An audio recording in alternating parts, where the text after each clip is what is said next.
Let me tell you something that changed my life forever. I was 25 years old, working as a stock clerk, making minimum wage, and I had just started my little family.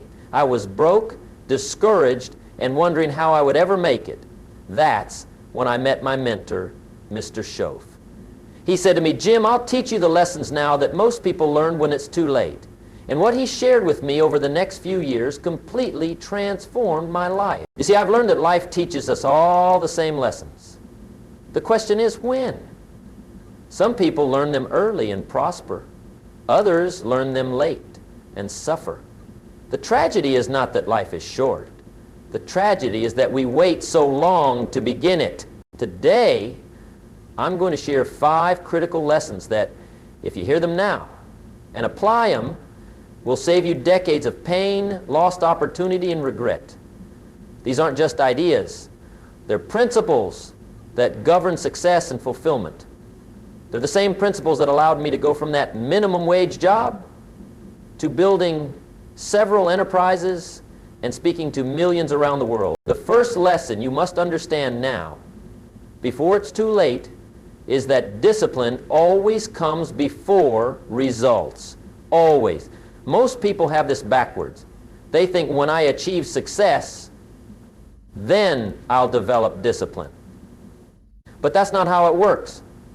Discipline isn't the offspring of success. Discipline is the parent of success. Remember when I first heard this from Mr. Shoaff, he said, "Jim, don't wish it was easier. Wish you were better. Don't wish for less problems. Wish for more skills." He taught me that success doesn't respond to need or want or hope. It only responds to deserve. And you can only deserve through discipline. So what is discipline? It's simply doing what you should do, when you should do it, whether you feel like it or not. That's it. Nothing complicated. But oh, how rare.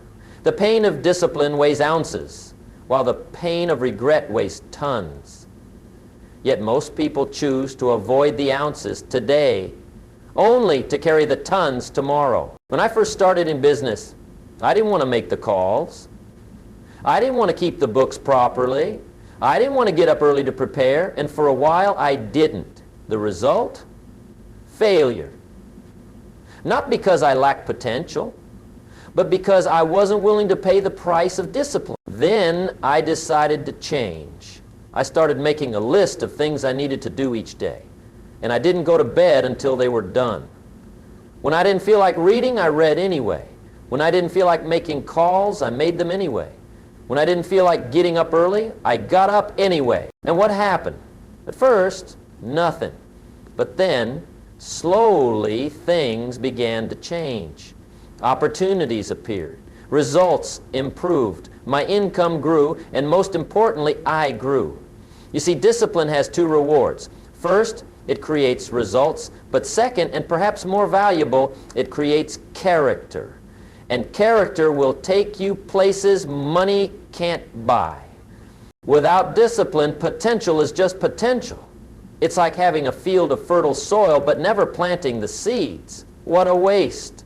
Start small. Pick one area of your life, your health, your work, your relationships, your finances, and establish one disciplined habit.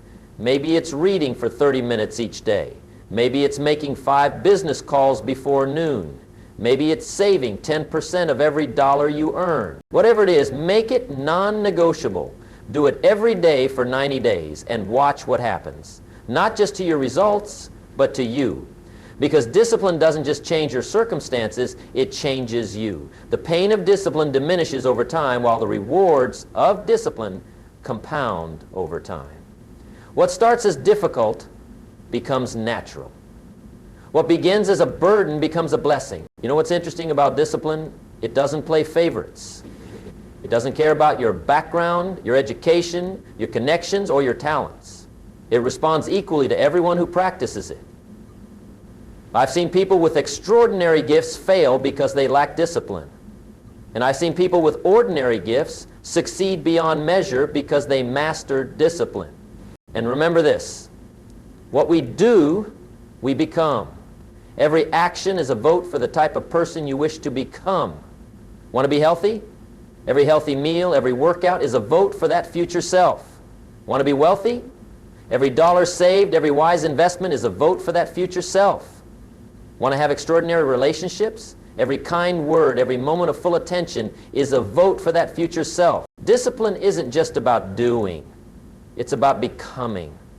It's about the slow transformation that happens when you consistently choose what's valuable over what's easy.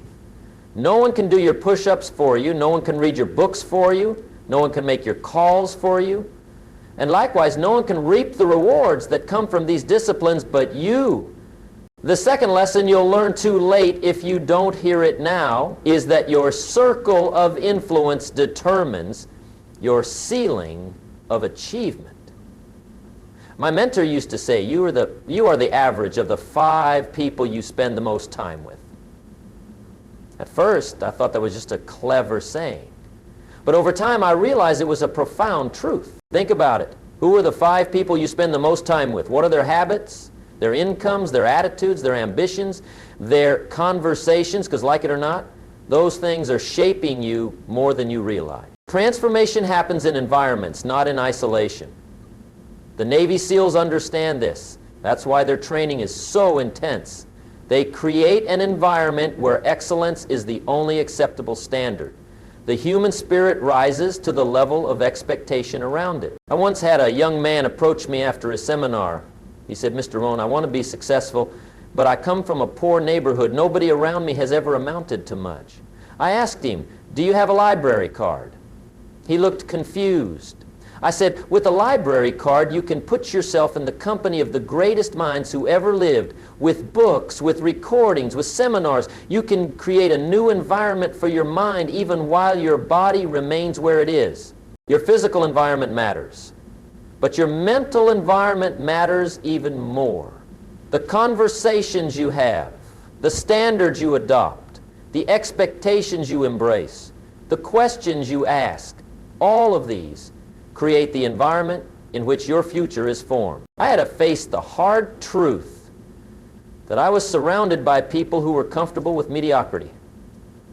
They weren't bad people. They just weren't going where I wanted to go. They weren't having the conversations I needed to have. They weren't challenging me to grow. So I made a difficult decision to limit my time with certain people and intentionally seek out new relationships. It wasn't about abandoning old friends. It was about being honest about what those relationships were producing in my life. Relationships should be both mirrors and windows.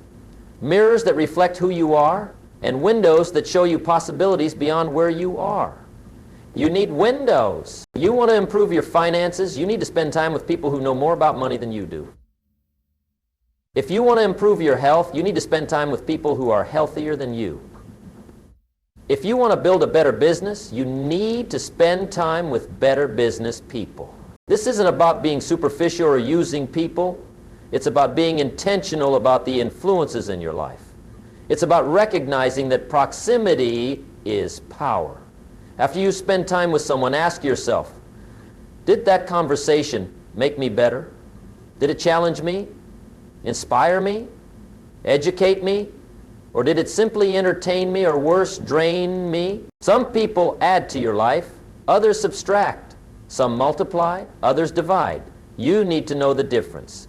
As you grow, your circle naturally evolves. People who want to stay where they are will drift away, and people who want to go where you're going will be drawn to you. That's not just philosophy. That's physics. Now, does this mean you should only associate with people who are above you in some way? Absolutely not. Some of the most valuable people in your life will be those you mentor and help. But it does mean you should be intentional about seeking out people who can pull you up. Remember, iron sharpens iron. If you're the sharpest person in your circle, your edge will dull over time. Find some people who can sharpen you. The third lesson most people learn far too late is that financial literacy isn't optional, it's essential. Here's a startling truth. Most people spend more time planning their next vacation than planning their financial future.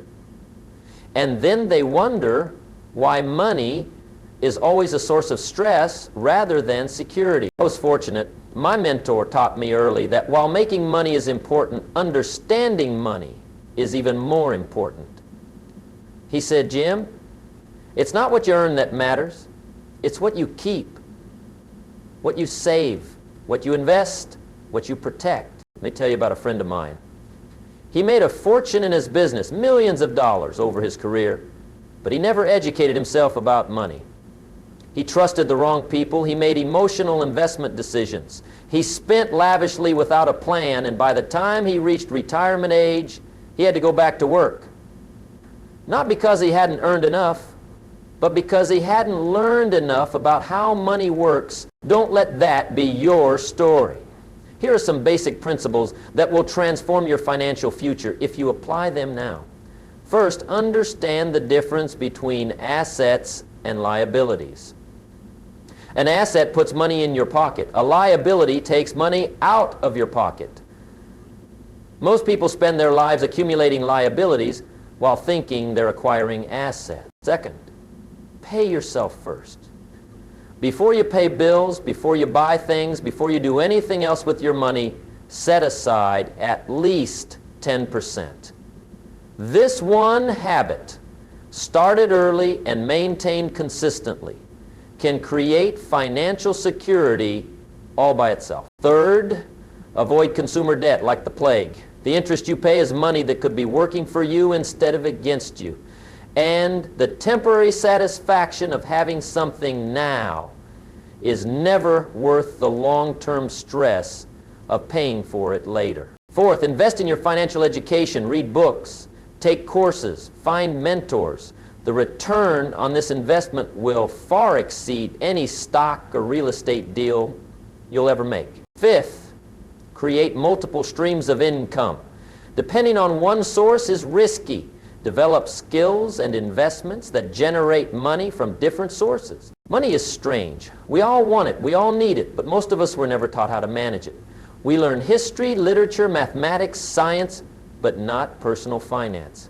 So many people graduate with degrees but remain financially illiterate. What a costly gap in education. The sad truth is that most people will reach the end of their working years and face a financial reality they could have avoided if they had simply applied these basic principles. They'll learn this lesson, but they'll learn it too late. Don't be most people. Start today. Take control of your financial education, because financial literacy isn't just about money, it's about freedom. The freedom to make choices based on what you want rather than what you can afford. The freedom to give generously. The freedom to leave a legacy. And here's something else about money most people don't understand. It's a magnifier. Money doesn't change who you are. It amplifies who you already are. If you're generous with little, you'll be generous with much. If you're irresponsible with little, you'll be irresponsible with much.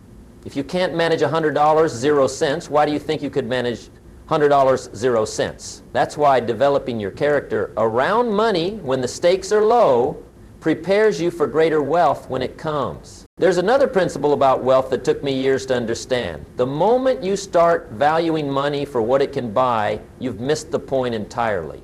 The true value of money isn't in purchasing power, it's in opportunity power. It's not about the things you can acquire.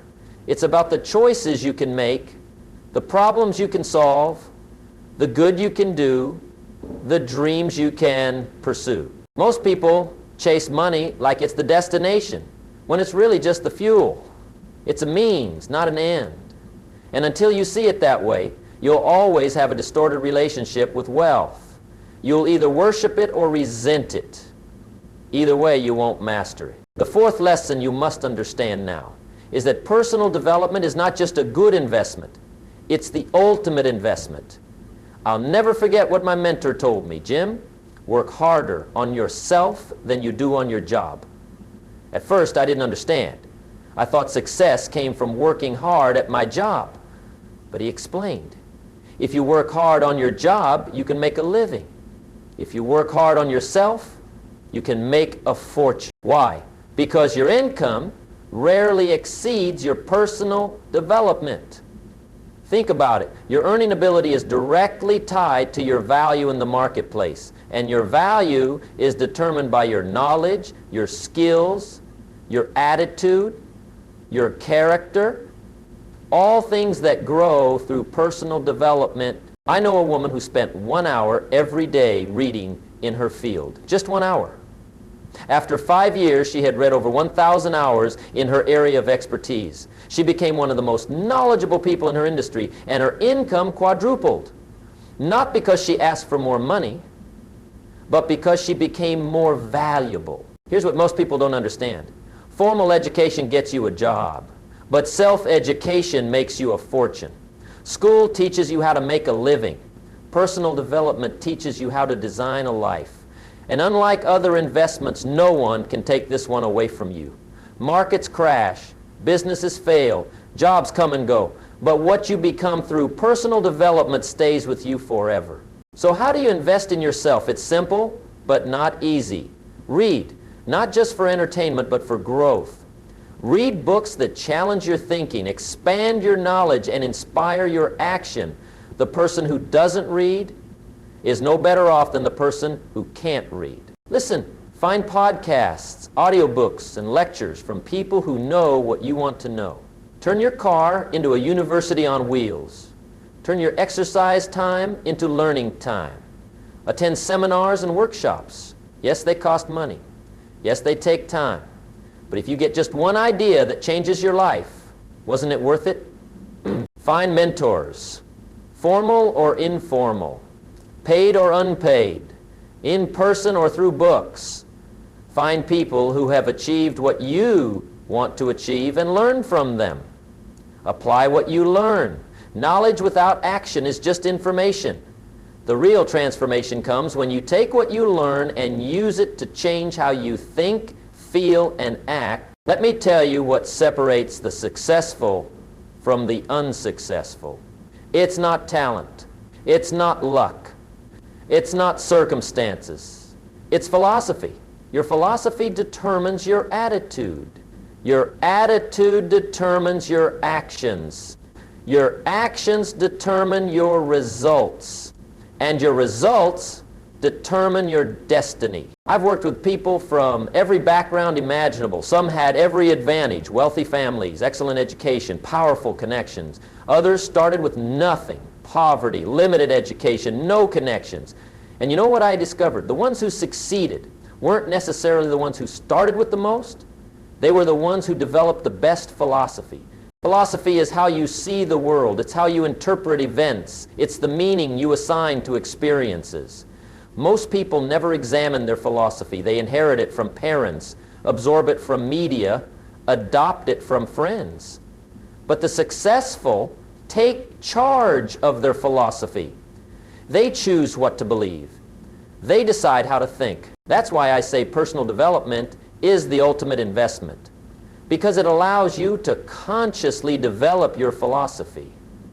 When you read great books, listen to wise teachers, and associate with exceptional people, you refine your thinking, you upgrade your beliefs, you adopt more empowering perspective. And when your philosophy changes, everything changes. The same circumstances that once defeated you now strengthen you. The same challenges that once discouraged you now inspire you.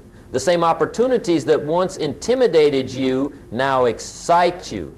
Not because the world changed, but because you change how you see the world. The fifth and final lesson that you'll learn too late if you don't hear it now is that time is not just money. Time is your life in its most raw and basic form. I remember when I was just starting out, chasing success, thinking that if I could just make enough money, everything would be fine. Then one day, my mentor asked me, "Jim, how much would you sell 5 years of your life for?" I said, "What do you mean?" He said, "If someone offered you $10 million, 0 cents, but you had to give them 5 years of your life, not to die, but to do whatever they wanted you to do, would you take it?" I thought about it and said, "No, I wouldn't."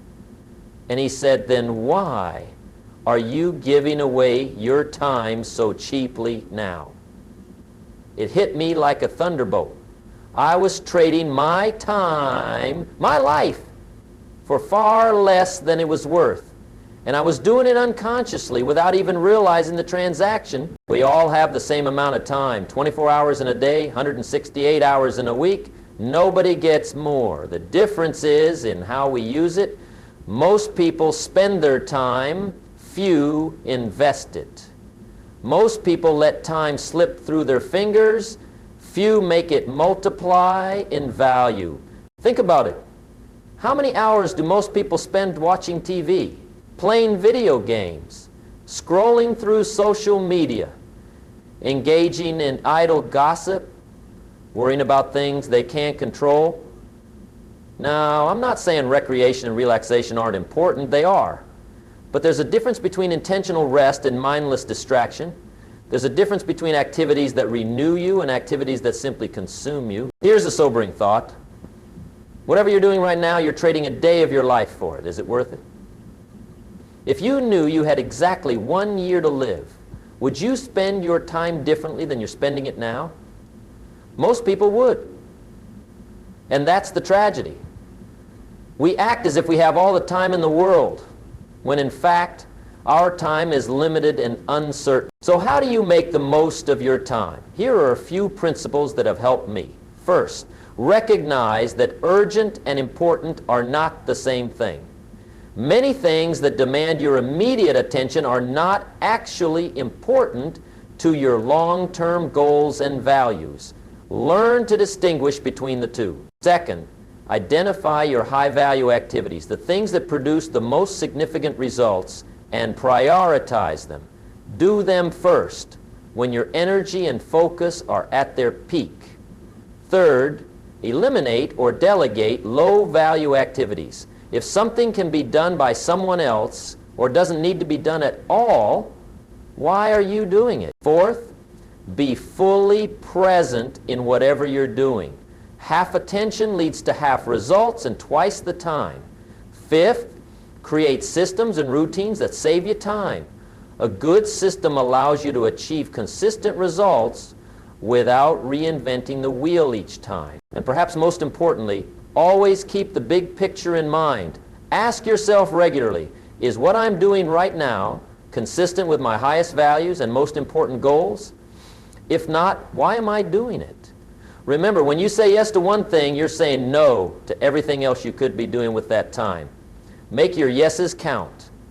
Because one day, and none of us knows when that day will be, your time will run out. And at that moment, the only thing that will matter is how you use the time you have. Time is so strange. You can't touch it. You can't taste it.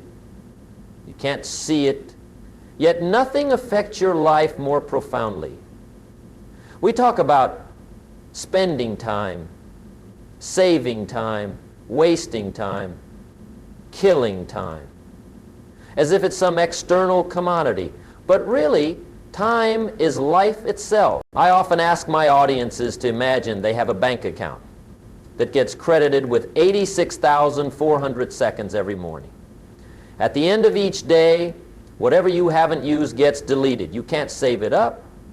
You can't transfer it. You can't get a loan of future seconds. You just get today's 86,400.